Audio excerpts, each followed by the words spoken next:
This podcast is supported by Music Theater of Wenatchee, celebrating 64 years of bringing stories to life. From show-stopping musicals to powerful plays, the Music Theater of Wenatchee stage is where stories come alive. Now they are writing the next chapter, and you can help make it happen. To support the next act of community theater in Wenatchee, visit annex.mtow.org and donate today. Opening nightclub. We're not opening a nightclub. It's the opening nightclub. We can't wait to watch an opening night show, because on opening night we always go with our opening night club. Opening night club. Welcome to the Opening Nightclub Podcast. This is the podcast where we discuss and celebrate local theater all over Central Washington. I'm your host, Kevin McKee, and with me again is actor, playwright, and my friend Skyler Cuthill. How's your day, Skyler? I'm doing terribly, Kevin. It's a disaster. Rack and ruin has visited me once again. Oh, man, this seems hyperbolic, but I'm going to listen to it anyway. What went wrong today? This is what all my friends have to do. This is the Skyler Cuthill friend experience. I screwed up lecturing this morning at church. Oh, no. Yes. Hopefully God will forgive me for it. But Did you not read from the Bible and you were reading from Harry Potter or something? No, not from the liberal Bible. Ew. No, I read the wrong reading. I only got like 8 words into it, but it was still embarrassing. I had to go, "Oh, excuse me," and flip the page. Normally, I was lector 2. So the lector is the member of the laity that reads. You have to be a member of the clergy to read from the New Testament, but members of the laity can read from the Old Testament or the letters of the saints. Oh, okay. Yeah, You can't read the words of Jesus. They're too important. I got for you. us. Okay. So no, the first lector reads from the Old Testament. And the second lector, that was me this morning, read from the letters of the saints, of the apostles. And normally lector 1 will flip the page for lector 2 so that he will have his reading in front of him. And he didn't. And I didn't notice, and I just started, and it was frustrating because that's 80% of the times when I'm criticizing a young performer, like a high school performer or whatever, what I'm saying to them is you need to slow down. You need to calm down. I know you get excited on stage, you get a lot of energy, people are looking at you, and you rush. You wind up rushing. That's how you express that energy, is by going too fast. Calm down, be deliberate. Keep that energy. Well, we want that energy, but you need to channel it effectively and productively. So keep the energy going or whatever, but control it. And I did not control it. I did not take a second. I did not center myself. I was not mindful. You used to see the word mindful around a lot. I feel like you don't see it around as much anymore. Mindfulness is a big thing. But I feel like you don't see the word as much anymore in like the literature. Maybe not in the literature, but I know if you watch TikTok or Instagram, everybody has a mindfulness practice that they're encouraging people to get into, along with meditation and stuff. Oh, yeah. Really? Okay. Oh, yeah. I don't know, I associate it with like 2019 to like 2023.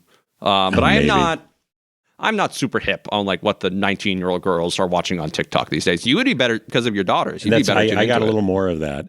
But it is kind of funny that you brought up the lecturing today, because we were discussing before how difficult it is as actors to sit in church and listen to someone reading the scripture readings and not really get into it or understand it, just straight read it. Yeah. No, Stanislavski said you shouldn't engage in theatrical contrivances. And one of those is making epic poetry unengaging, a monotony, just going. And then Achilles said to Hector, stop. You know, like it needs to be. When our forefathers were listening to this 2,000 years ago around a campfire, it was exciting. Right, it was meant to be exciting when the tribes of Judah killed everybody in the Holy Land.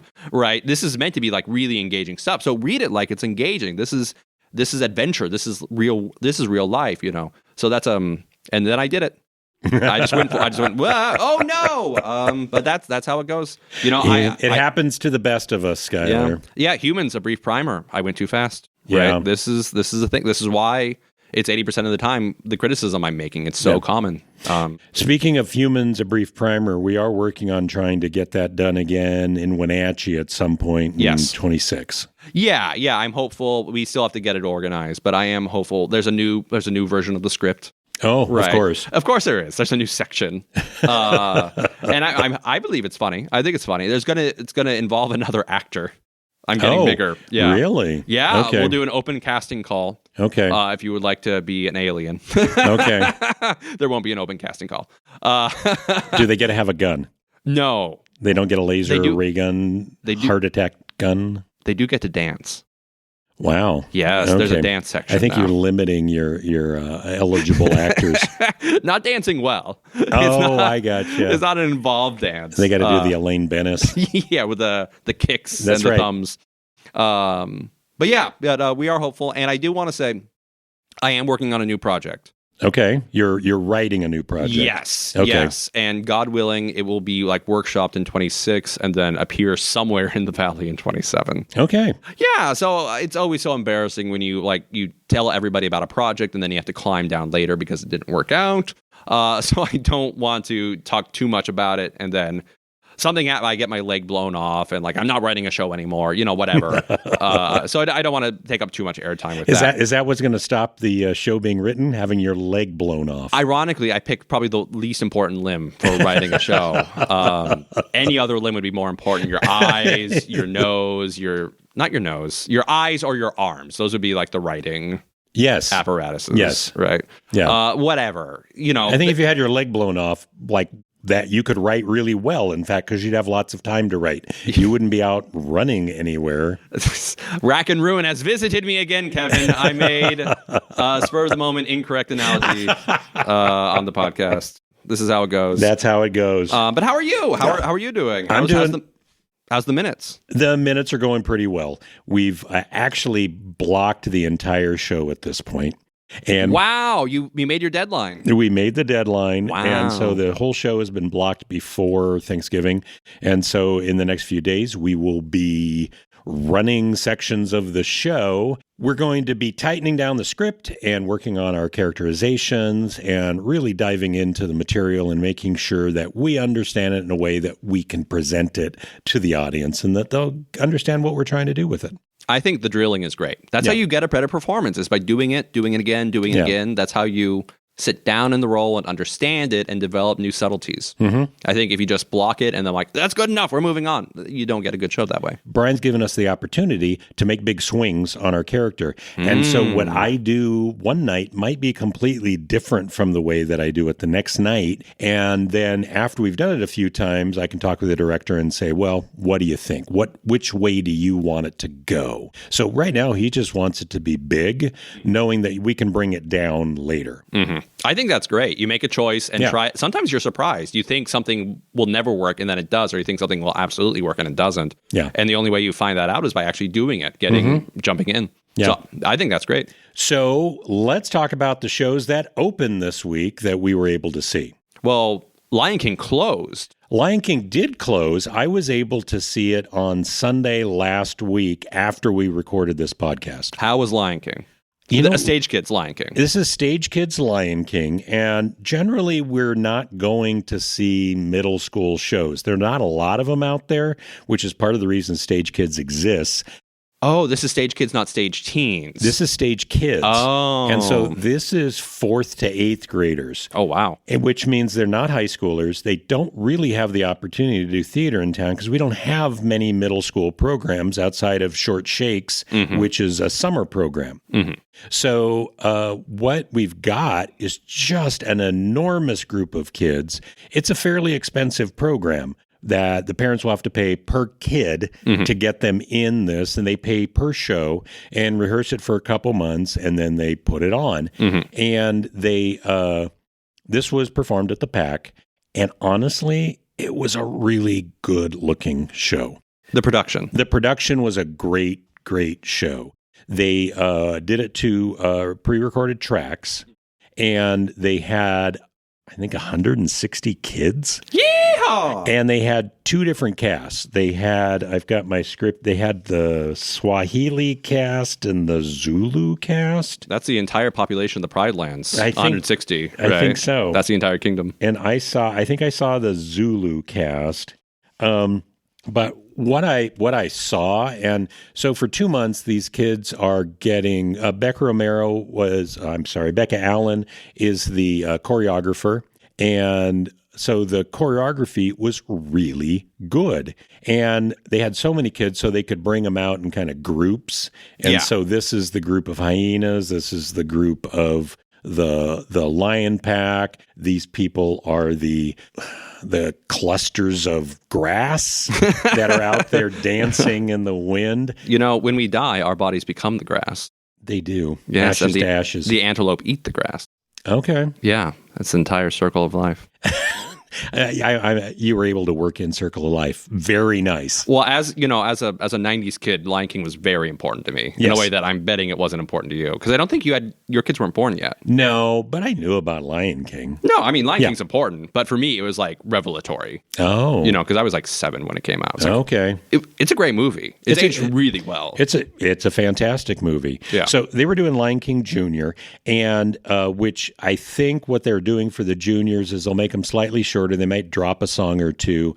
They will simplify some of the vocals. Oh, okay. But these kids were trained really well. There was some harmonies I heard a few times. The dance was really good. I've been to a lot of dance recitals for middle schoolers and younger, and it was as good or better than some of the dances I've seen there. Oh, from like the real, quote unquote, real dance troupes. Yeah. Wow. Yeah. And the actors were good. Again, we're dealing with 4th to 8th graders. Yeah. Right? And so you've got these kids that are really out there, and you can I'm getting something out of them. They're learning how to dance. They're learning how to project. And some of the kids were very funny, that they were quite good. I'll call out Riker Armitage. He was Mufasa, and he's also in the radio show with me. Oh, yes. This kid's at it. He's at it. And I know that in the cast I didn't see, Brooklyn and Hudson Eberth were in it as Timon and Bonsai. And they're also in the radio show with me. And so they were very excited to talk about their experience in it. Oh. And it was a lot of fun. First off, in a radio show, the Eberth kids are fantastic. Are they the brothers? So Hudson is playing Ralphie. Okay. And he is great. He is fantastic. Is Ralphie the main one? Because it's like the main one and his younger brother, right? Yes. Yeah. Hudson's playing Ralphie. And then we also have Lucy Brack is playing Randy, who honestly has the best Randy voice. Almost pitch perfect from the movie. Lucy can do Randy's voice. And Ralph is the main one, right? Ralph is the main one. Okay, so Ralph is the one that asks you for the Red Ryder BB gun. He wants the Red Ryder BB gun. Okay. And this kid has multiple solos. Oh. We're doing the full musical, and these kids are holding down the whole show. Because Ralphie is the lead of the show. He's the lead of the show, and he's doing a fantastic job. Very young kids that are doing a great job. Does the show still have a narrator? Yes, it does. Okay, so Ralphie isn't like the entire show then. It's like split between him and the narrator. The narrator isn't there if it's on stage. This is a radio show, so all you're going to hear is the people reading. Mm-hmm. But yeah, the Gene Shepard character still is narrating a lot of it. Oh, okay. Yeah. But anyhow, that's I really, really like the Stage Kids performance. It was big. And you could tell that I don't think I've ever seen a show with as much money put into the production for a middle school performance. Wow. Yeah. No, it was at the Pack. It was sold out. Tickets were pretty cheap. Yeah. And I think nearly all of the performances were, if you have 160 kids, that's a lot of family that is going to show up to see them dance with grass on their head. Yeah. Wow. So, Stage Kids is a going organization. It is a going organization. And I've been thinking about, it's something that didn't exist when I was a kid. Mm-hmm. Music Theater Wenatchee has Youth Theater of Wenatchee, which has kind of been on hiatus for quite a while. And that we didn't pay anything. I think we had to collect box tops to be in it. And now kids pay, but they also pay for gymnastics and dance classes and volleyball clubs and all of this, which Lord knows my parents did not pay for any of that stuff when I was a kid. And it's all fairly new. So I think parents just expect we're going to have to pay so that our kids can do something after school and be creative. Everything is just monetized these days. Designed to extract This is just how it is. Yeah, but they've built an organization that puts on an entertaining show. Good.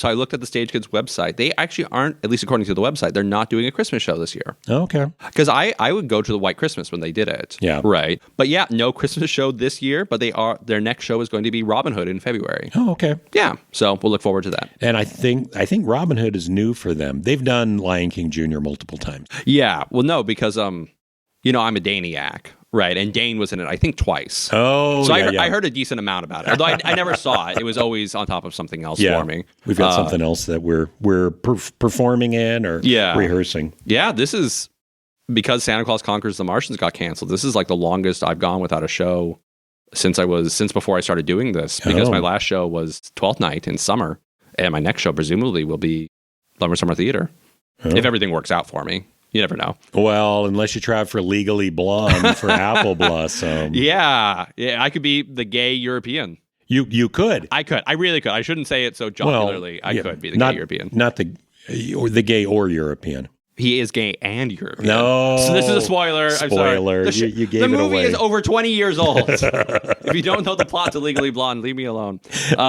He's gay and European. That's the revelation. That's right. This man is gay and European. No. It's a great song. It really is a lot of fun. But okay. So yeah, Lion King. You liked it. And I did. Then yesterday, we're recording this on the Sunday. Saturday, we went to see Moses Lake's performance of Mamma Mia. And honestly, I've never seen a show at Moses Lake High School. Was not familiar with their theater program at all. This is a new one. They are now participating in the Apple Awards at Numerica PAC.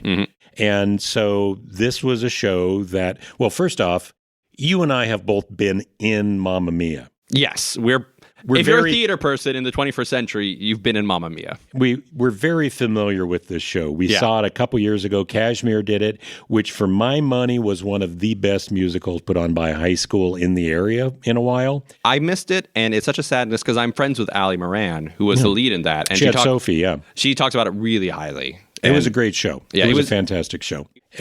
So we went to Moses Lake to see this, which, boy, that's a hike for you. You live in Leavenworth. I live west of Leavenworth. It's nearly 2 hours. So I hope you guys listening are appreciating the huge sacrifices I am undertaking for you. To make the opening nightclub a thing all the way to Moses Lake. It's a ways out there. Yeah. It's a long drive out into the prairie. And yeah, I used to date a woman who lived in Moses Lake, so I spent a little bit of time there, but not a ton. So I was kind of genuinely ignorant. It's actually a decent-sized city. I looked it up. It's about the same size as Wenatchee. Yeah. So of course it actually has a going theater program, right? I'm just not familiar with it. Yeah. Yeah. No, they had some really interesting stuff going on in this show. I think the first thing was there were 4 choreographers. Yes. And there was so much dance in this show.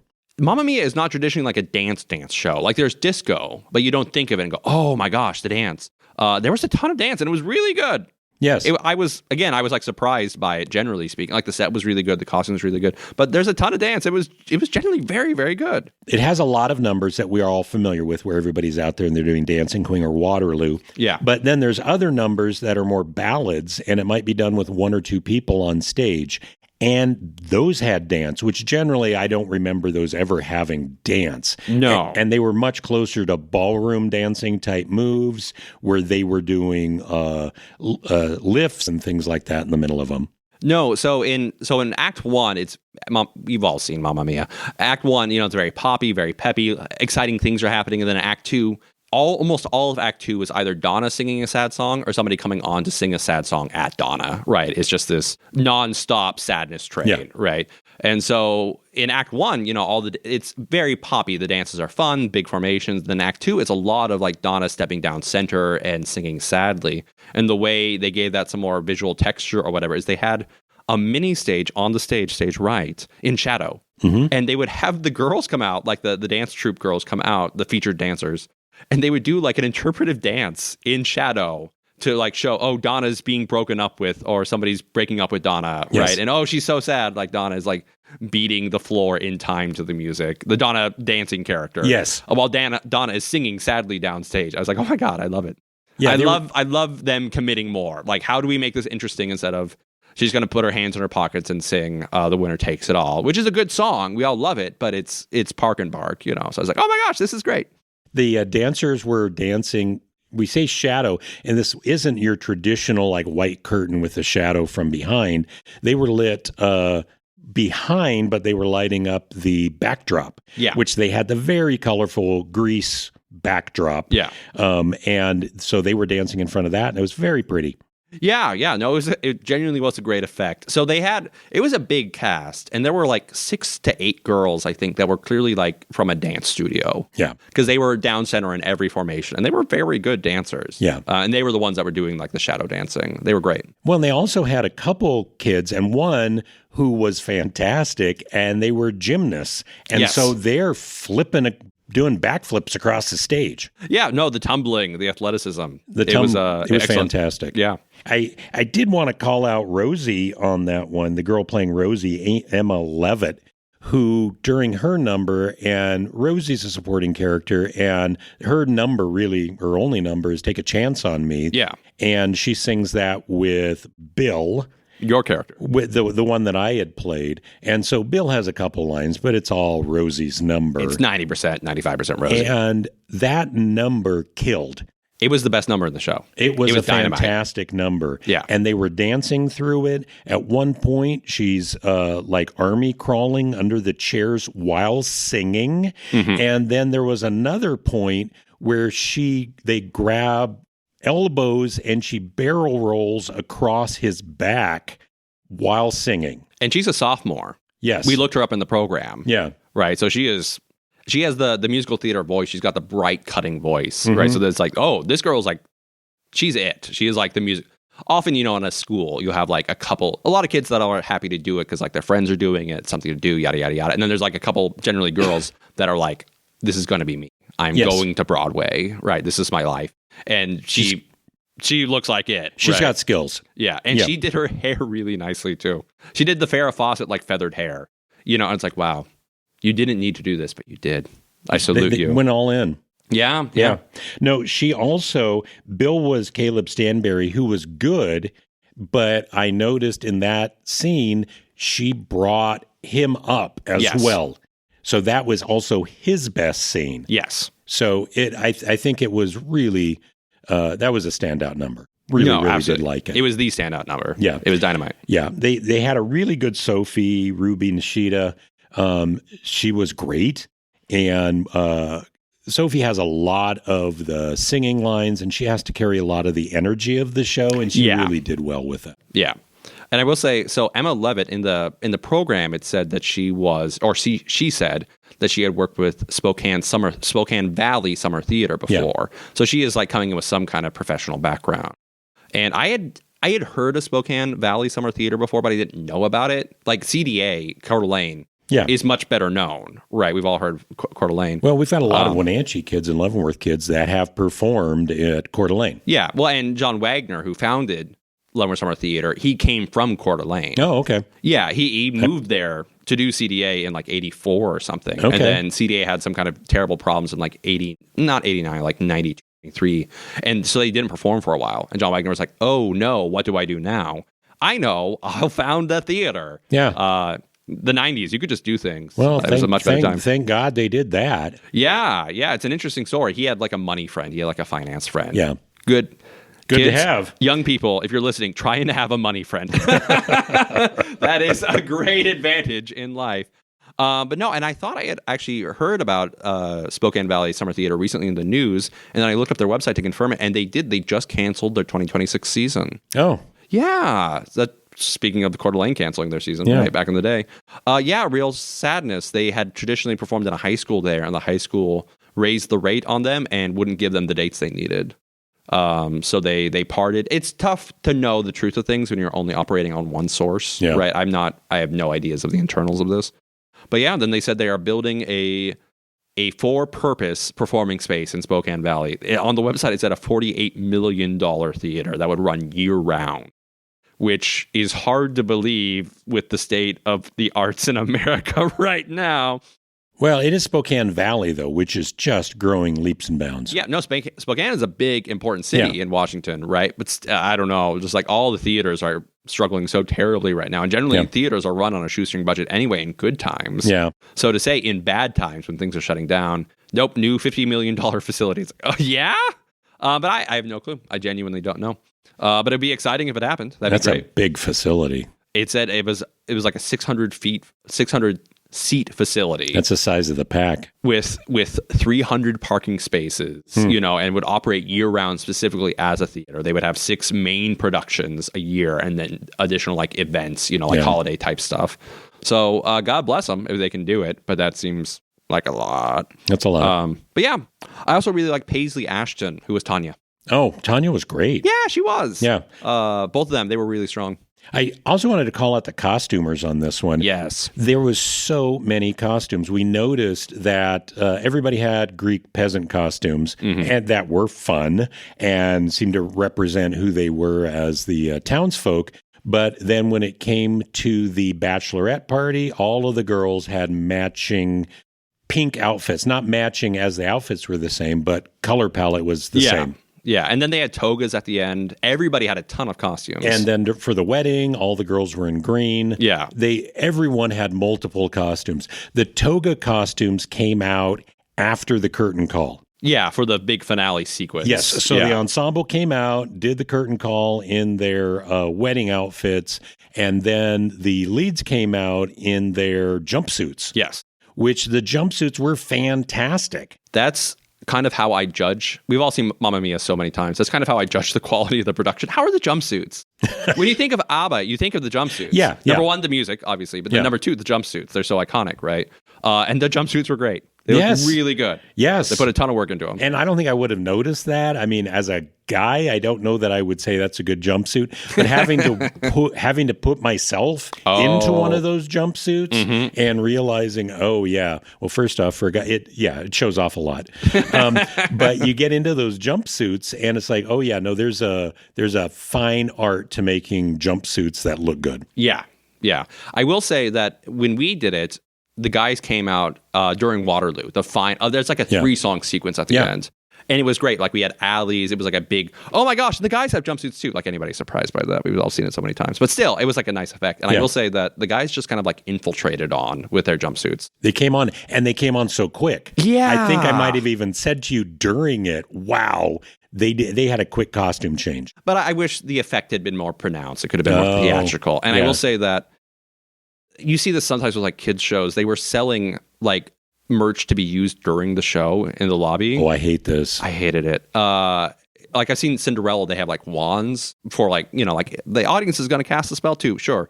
I'm a middle-aged man. This just isn't for me. I understand that. Yeah. But they sold like disco sticks to the audience. And it said in the lobby to be used during the Waterloo sequence.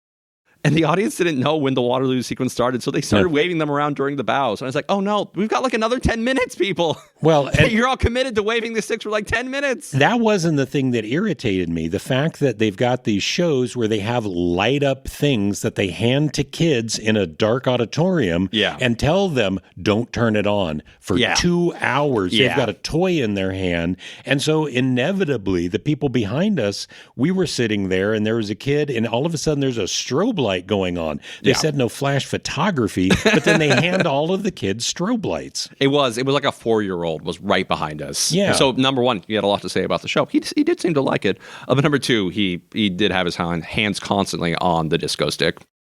One thing that the kid said that made me laugh out loud was when Sky, he was played by Ashton Rodriguez, came out without his shirt. And everybody got a big ooh out of the audience. He was well built. He was well built. He was very pleased with like being a hunk. You can see like his how he carried himself. He was like, check this out, folks. But the 4-year-old behind us starts giggling really loud and says, "You can see his belly button." You could find the lie, Kevin. You can't. We could see his belly button. No, I love that. That made me laugh. Well, it was funny also because then that's the lay all your love on me sequence with the flippers and the men all come out, the scuba gear. And Sky comes out in swimming trunks with nothing else on. And then they put up a towel for him to change into the diving suit. It's like, we already saw it. What are you doing? But overall, I really liked the Mamma Mia. I was surprised, because I was kind of down about it. Like, we're driving 2 hours into the prairie to see Mamma Mia. No, I really liked it. It was a really good show. Yeah. And I can't wait to see what Moses Lake High School does next. I'm assuming we'll have a spring show from them as well. Yeah, I believe they're doing a play. I remember when we were in Mamma Mia, right? I was Sky. You were Sky. And that was kind of a hard role for me because it's a sexier role than I am used to. And it had the choreographer gave us a lot of like free time in the songs, a lot of like, and then you freestyle for 8 measures or whatever. And I did not like that. When you're weaker at something, you want structure, you want guardrails, right? Yeah. If you're a strong dancer and they're like, and freestyle for 8 measures, you know exactly what you're doing, right? You're like, great, I can show off finally. But if you're a weak dancer, like I am, whatever. I was like, no, lady, this is not, you need to give us structure. You need to tell us what to do. So I spent a lot of time watching old videos of Soul Train. I was like, how did people dance in the 70s? How did people dance a disco? And where can I find that on video? Yeah. In a well shot way so that you can really precisely see what they're doing. Soul Train. Soul Train. If you're doing Mamma Mia. Solid gold dancers. Yeah. So I watched a lot of Soul Train. Soul Train's a good program. So I learned if you are a black person dancing to disco in the 70s, you do a lot of like the rope pulling dance. Yeah. Where you put the one hand out and you kind of pull it back in. Yeah. I'm doing it just so you, the radio audience, know I'm doing it right now. And they did a lot of that in the Moses Lake performance. Yeah. So I was well pleased with that. I was like, that's great. You that guys, they could do the disco moves. the disco rope pulling, but they did not do any finger guns. That's the other main move. A lot of finger guns, a lot of shooting from the hip, especially if you're a man dancing to disco in the 70s. And I was waiting for that the entire show. Yeah. No, not a finger gun was seen. Huge loss. Yeah. Huge loss. 4 choreographers. They couldn't do finger guns. They couldn't do finger guns. Yeah. I did want to point out, and I hope I'm not embarrassing him, but Sam was Seth Martinez, and just a fantastic voice. Sam is it's probably the male with the most songs. Yeah, he's kind of the main dad. He's the main, well, because he ends up with Donna at the end. Yeah. And he came out, and once he started singing, it was like, holy crap, the kid can sing. And this is hard music because it's hot, because it's disco, so it's often very high. Yes. And the kids were struggling with that. But he was able to jump into a falsetto really nicely. But for him, at the end, I could see that dancing wasn't his strong suit. No. He seemed very uncomfortable with it. If you're a boy in a high school musical, I think it's great if you can do like one of the 3. Yeah. The bar is pretty low. But no, he was a great Sam, and I don't want that to detract from it at all, because by the time we get to the end, everybody's in a pretty good mood. It is funny when we were watching it, right? I was like, man, this music is really high, and then I thought to myself, how did I manage it? Because my upper range is only okay, and I was like, oh, I probably didn't manage it. Yeah, I didn't manage it well. It's the disco, right? It's so high. But yeah, no, the kids did a great job. I was pretty pleased with it. Okay, that's it for Moses Lake High School. Great job. Can't wait to see more from them. We do want to go through and talk about the stuff that's coming up. Mm-hmm. We don't have any opening nights this next week because it's Thanksgiving. We're going to have an interview with Brian Higgins, who is a local director. He's also on the board at Quincy Valley Allied Arts, so he'll be directing a show there coming up in the spring, but we'll have an interview with him next week. And he's directing the minutes right now. And he's directing the minutes right now. So he's your director. He's my director. I've also known him for decades at this point, so it's nice to talk to somebody about the old times and catch up on where he's been and how we got to being a director here. He's also an old-time Quincy guy. He grew up in Quincy. Yes. Yeah. So then we have after that, then we really do just jump into all of the Christmas stuff. There is so much Christmas stuff going on. Mm-hmm. December 4th and 5th at the PAC is Holiday Spice, which I will be hosting, emceeing with Danny Schaefer Cloak. The beautiful Danny Schaefer Cloak. And so if you're interested, get tickets for that. It is it's a holiday variety show, if you're unfamiliar with it. The same weekend, and we've got a lot going on that weekend, we've got Journey to Bethlehem, where they build a whole town of Bethlehem up at the Seventh-day Adventist Church with farm animals and a camel. Donkeys. And donkeys. And baby donkeys. And baby donkeys. Hype. And we've got Maskers Theater in Soap Lake is opening up Christmas with Little Women on December 5th.